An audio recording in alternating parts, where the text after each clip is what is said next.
നമസ്കാരം. നമ്മൾ ഈയിടെ പത്രത്തിൽ കണ്ടിരുന്നു, ഒരു കുട്ടി യൂട്യൂബിൽ നോക്കി വണ്ണം കുറയ്ക്കാനുള്ള ഡയറ്റ് പ്ലാൻ ചെയ്ത് ആ കുട്ടി അവസാനം മരണപ്പെടുകയാണ് ഉണ്ടായത്.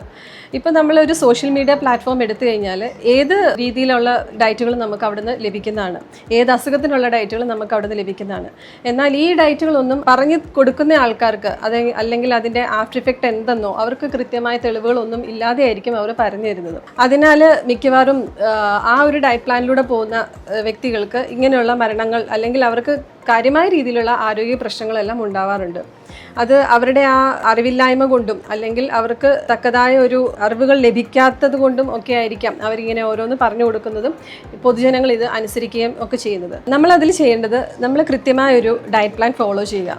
ഒരു കാരണവശാലും നമ്മൾ ഫാസ്റ്റിംഗ് എടുക്കുകയോ അല്ലെങ്കിൽ ഏതെങ്കിലും ഒരു നേരത്തെ ഭക്ഷണം ഇല്ലാതെ ഇരിക്കുകയോ ഒന്നും ചെയ്യാൻ പാടില്ല. നമ്മൾ 3 നേരത്തെ ഭക്ഷണം കഴിച്ച് ഒരു ബാലൻസ് ഡയറ്റ് എന്നുള്ള രീതിയിൽ വേണം നമ്മൾ മുന്നോട്ട് പോകാനായിട്ട്. അത് അവരുടെ ഹൈറ്റ്, വെയിറ്റ് ഇതെല്ലാം നോക്കിയിട്ടാണ് നമ്മളൊരു ഡയറ്റ് എടുക്കേണ്ടത്. അങ്ങനെ എന്തെങ്കിലും ഡൗട്ടുകൾ ഉണ്ടെന്നുണ്ടെങ്കിൽ നിങ്ങൾക്ക് ഏതെങ്കിലും ഒരു ആശുപത്രിയിൽ ചെന്ന് ഒരു ഡയറ്റീഷ്യനെ കണ്ട് അവരുടെ കൃത്യമായ രീതിയിലുള്ള അഡ്വൈസുകൾ സ്വീകരിച്ച് അവരുടെ ഇടയ്ക്കിടയ്ക്കുള്ള റീവിസിറ്റിലൂടെ നമുക്ക് ആ ഒരു ഒന്നുകിൽ വെയിറ്റ് റിഡക്ഷൻ അല്ലെങ്കിൽ അവരുടെ എന്ത് കണ്ടീഷനാണോ ആ ഒരു രീതിയിലുള്ള അസുഖങ്ങൾ നമുക്ക് കുറയ്ക്കാനായിട്ട് സാധിക്കും.